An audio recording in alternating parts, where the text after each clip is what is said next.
Ladies and gentlemen, originally this daily was going to be about Zerg vs. Zerg, but I kind of want to I just want to tell stories, is what I'm in the mood for. I like telling stories. It's like my favorite. Yes, we're going to drink a little water because it's important that the throat is properly lubricated to eject all them knowledges. I hope you don't mind. Does anyone mind if I tell stories instead of doing some analysis? Is there anyone who's really looking for the Zerg vs. Zerg? Because if there's even one person, I'm more than happy to do that Zerg vs. Zerg analysis for just you. If you want to hear a story, give me a 1, and if you don't want a story, give me a 0. I just want to make sure.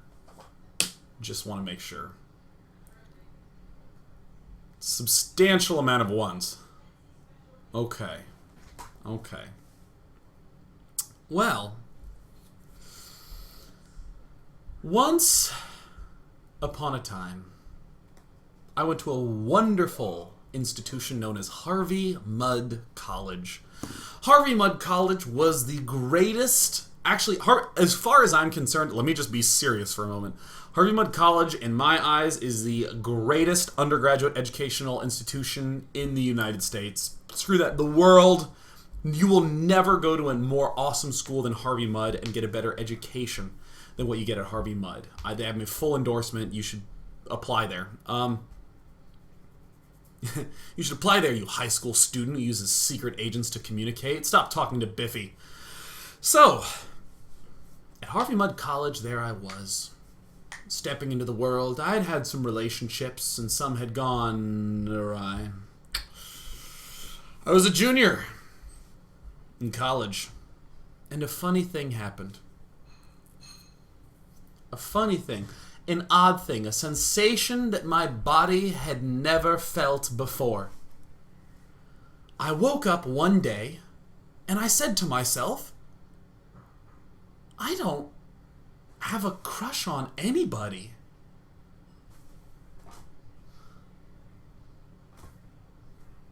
Since 3rd grade, when I originally had a crush on that short blonde-haired girl named Felicity, until just that previous day, I had had a crush on someone. There was always someone that I would quietly pine away at. In fact, I went to an all-guys high school. And there was one girl who was literally like the fallback crush.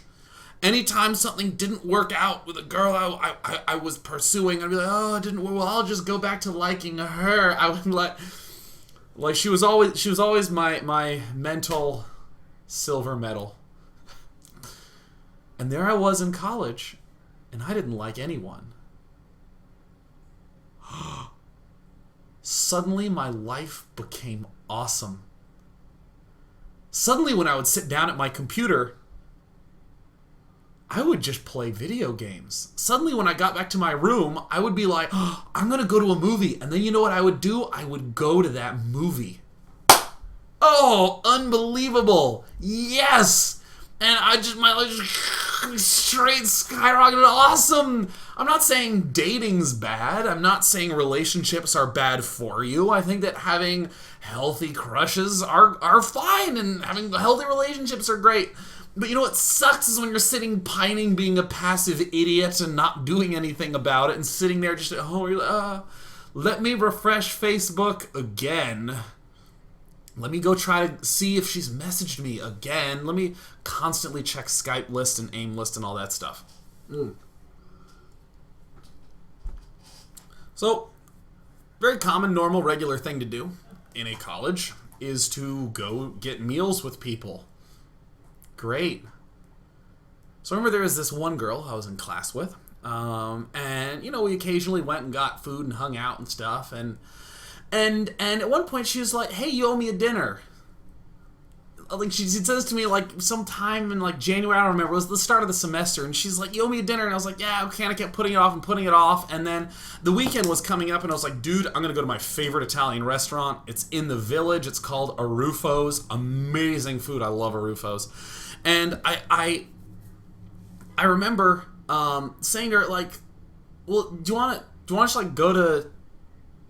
Actually, what I said was, do you want to come with me to go to dinner on Friday, I'm already going to the village if you want to join. And she goes, on Friday? And I went, yeah, sure. And she goes, okay, all right. So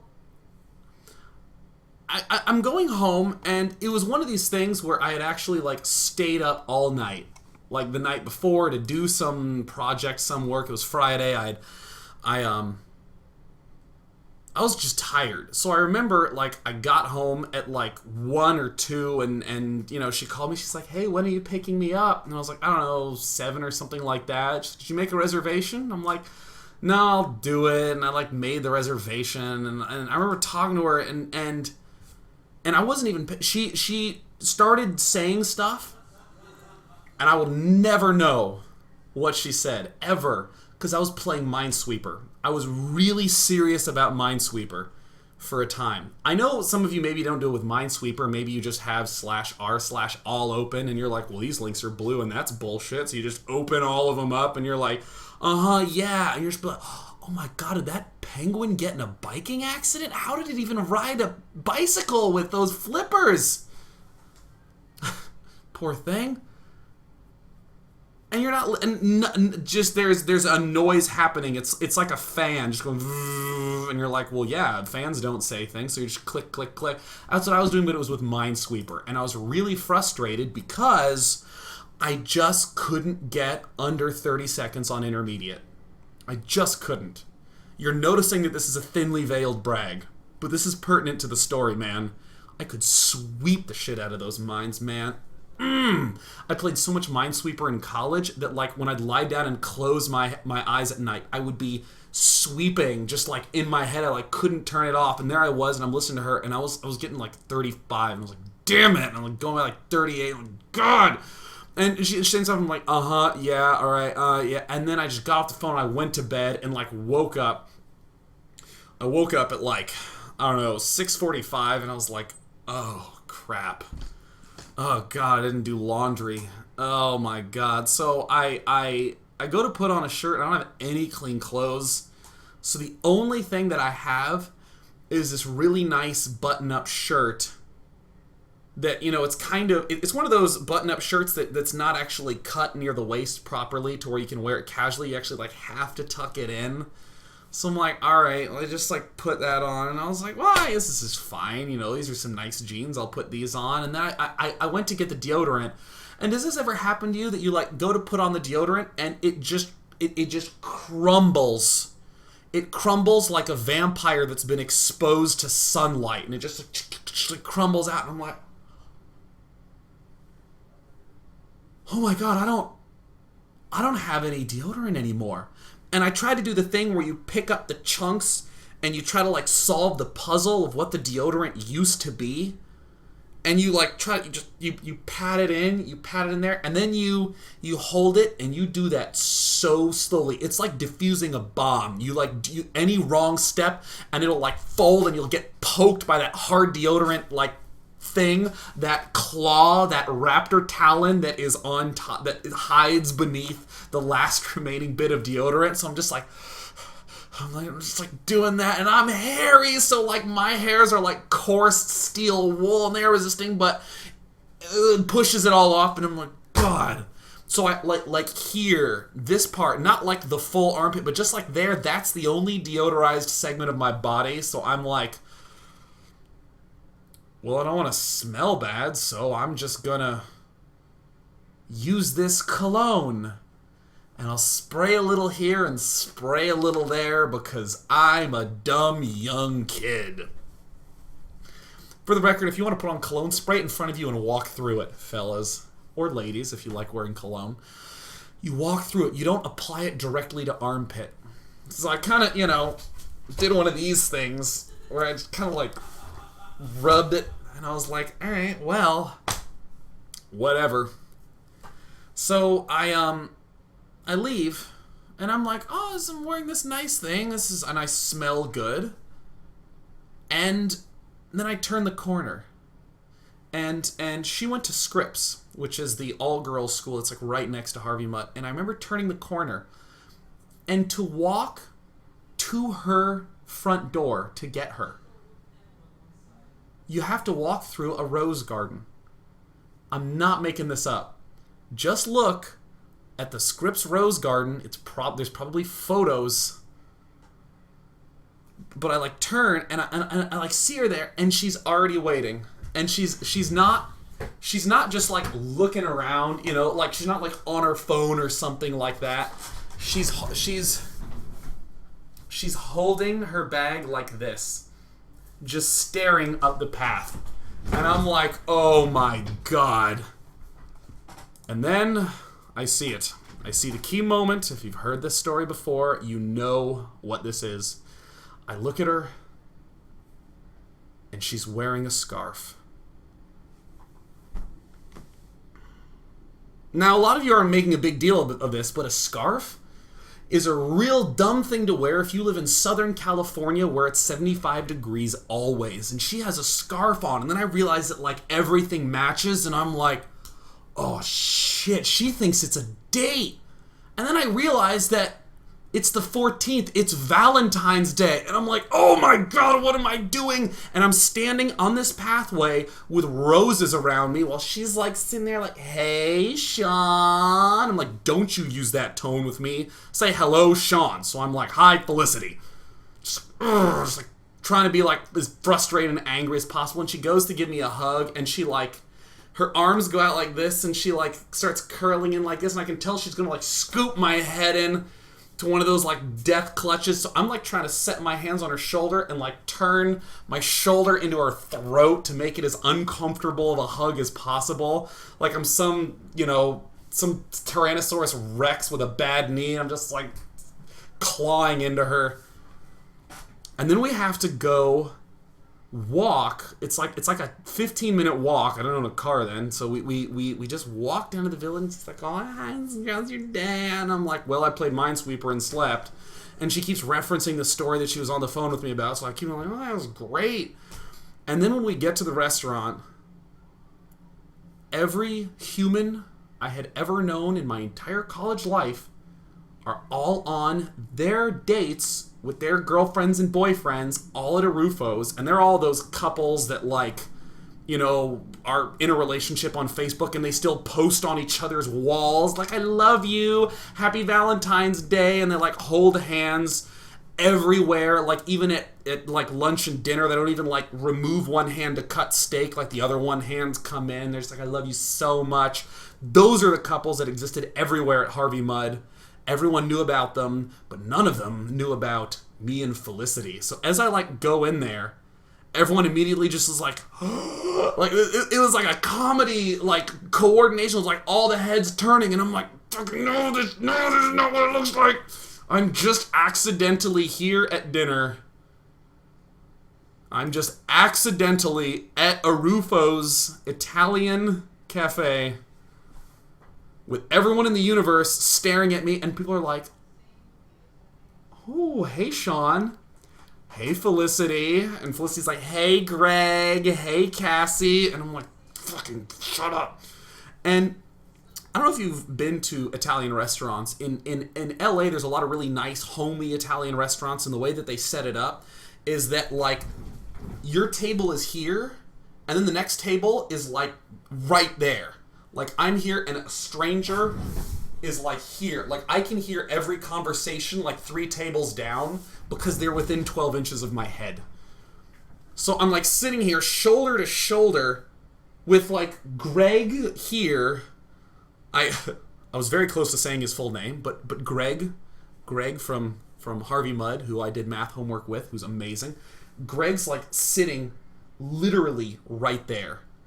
And there was this troop of girls whom I adored at Harvey Mudd. They were like this pack that always traveled tightly together, and were always like, they're awesome. I'm not going to describe them, but they kicked ass. Sometimes there's those, like, you know, packs of girls that are like a bunch of banshees. They just like all look over and they're like, ah! They're all just like terrifying. Like, oh, you hate them. This group of girls was amazing, except on that night. They were sitting behind me and they go, oh my God, Sean. Oh my God, Sean. Oh, Felicity. And I could hear him, and I'm like trying to look like right at Felicity. I'm like hearing all this stuff going on, and the worst part was looking in Felicity's eyes.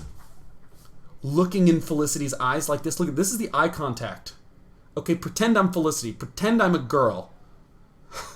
People are like, done, easy. Pretend I'm a girl. And I want you to imagine your date doing this. Doing that because this troop of girls who you're really good friends with is making faces at her, and you know it. I don't want to be like, would you just, I hope you all get food poisoning. I can't do, I have to just like, yeah. And then, of course, like any Italian restaurant, they have this bread. Like, it's amazing. But you think Olive Garden breadsticks are good? You gotta get the bread at a Rufo's, man. They, like, put this tomato sauce on it. It's not the end of the story, but I really like that bread. But I can't demonstrate any enthusiasm about that. The story actually does not have a punchline ending.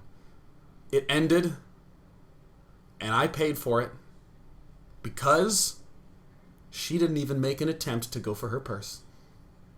Not even one. Not an attempt at all. She just knew. She just knew that I was going to take care of it. Because I'd asked her there. She was wearing a scarf. So I just went back home, got on Minesweeper, and never got remotely close to sub 30 ever again. Got metagamed, man. Got metagamed hard. Let's go ahead and take some questions. It was a weird daily. I don't know how it panned out that way. You know, the funny thing is, you know, I've told that story before, and, you know, there's a lot of stories that I have a loose structure to them, and I'm like, oh, yeah, I'll improv, and it'll pan out fine. That story was actually almost zero improving stuff like that. All of that happened. Like, almost exactly. Like, the conversation, the playing the Minesweeper. Like, the scarf, yeah, some people have heard the story before, yes. And she's actually great. She's actually, like, a great person. You know, that's the weird thing. Here's the weird thing to me about dating and relationships. There's always that weird thing that for some reason, like, a lot of my friends get this, and a lot of my friends just do not get this. That sometimes you can be friends with someone of the opposite sex.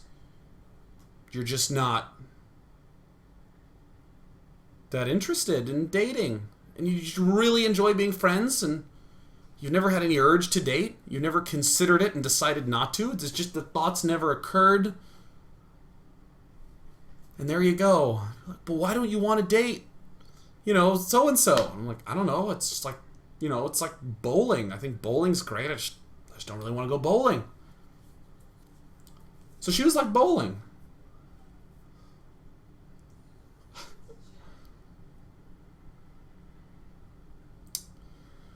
Garbonzai asked me if I got a date today. I do. In fact, I have some options for dating.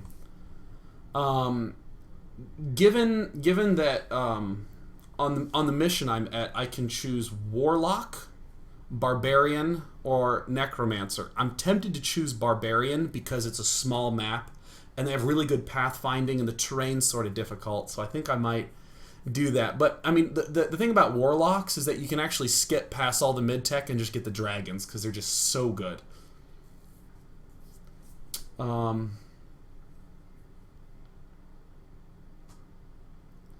me see. That was a Heroes of Might and Magic 2 joke. Did I see the Huck did the Fusion Core dance last night? Oh, I didn't see! He's excellent! Dum dum dum dum dum dum dum dum dum. When did I have my first date from C True 22? When did I go? It was probably the story I told in part 2. It's probably my first, like, actual date. Because it's not a date if your parents have to pick you up and drop you off. It just sucks.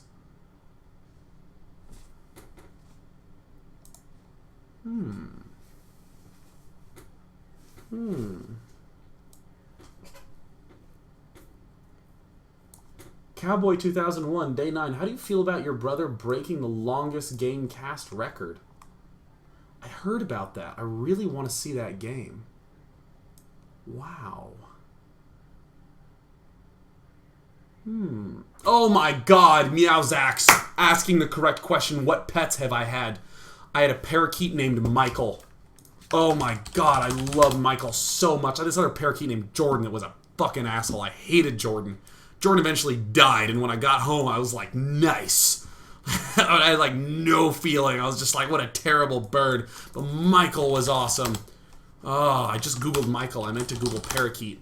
Oh, let me show you this bird of the day. Yeah, and I know Michael Jordan. I don't care at all about basketball. None. I'm not a basketball fan at all. Oh my god, Michael looked exactly. He looked exactly like this. This is Michael the parakeet right here. Yes! Oh god, look at that bird of the day. He also looked very similar to this. This is what Jordan looked like. What a stupid blue bird. But Michael, what an it bird. God, I loved that parakeet. He was so smart. The smartest bird ever. He was so cool. He would sit on my mom's shoulder and just peck at her earrings for like 30 minutes and poop all over her shoulder. We loved that bird. Oh, yes. What an amazing animal. He's the reason why I love birds and why we have the bird of the day.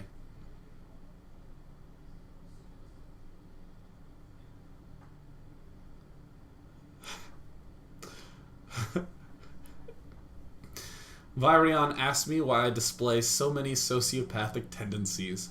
Because it makes for great storytelling.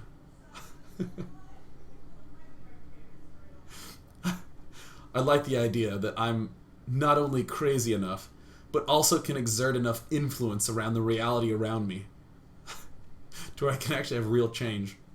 And that's when I said something that people remembered for days. No. No, that actually didn't ever happen. I said something sad that she tried to retell to her friend before she promptly forgot. And then watched television. Reality TV. Seraphiv, day 9, can you recommend a new song for me? Yes. RL Grime did this great remix of Benny Benassi's Satisfaction. Hope I've pronounced that right.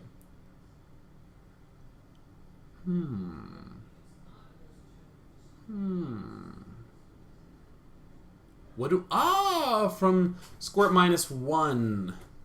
Or square root of -1, not squirt -1. Sorry, it's Valentine's Day. Two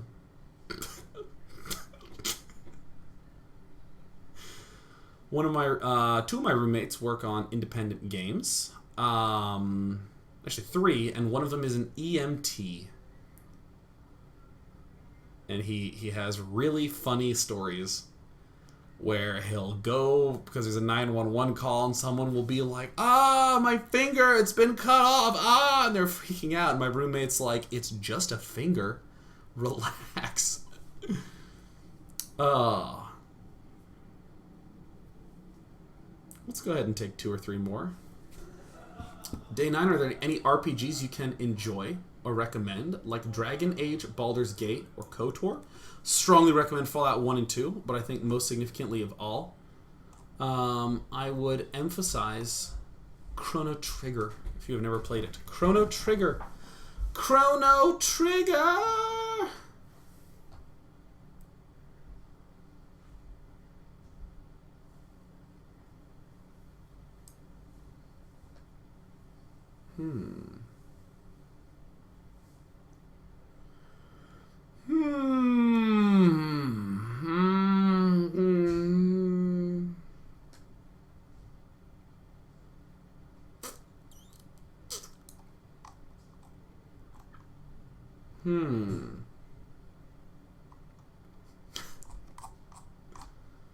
What? Panzer Dragoon Saga. Oh shit, you gotta play that game. I know most of you have not played Panzer Dragoon Saga, but you must. But you must.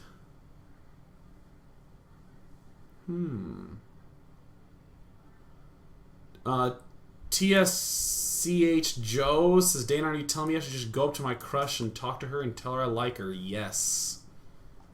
Go up to her and say, hey, can I take you on a date sometime? Favorite movie of all time? Sin City. Sin City. Let's take one more question.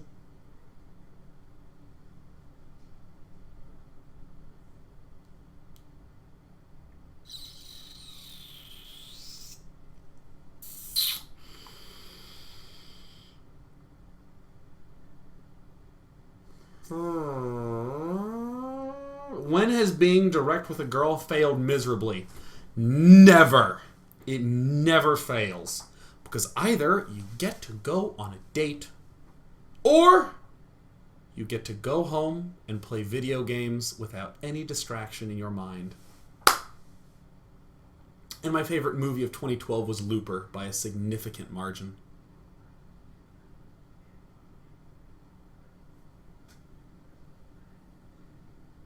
What a weird show that was. Hope you had fun. I had fun. Take care, guys. You guys are great. Woo! Yeah! Show's done. See you next time.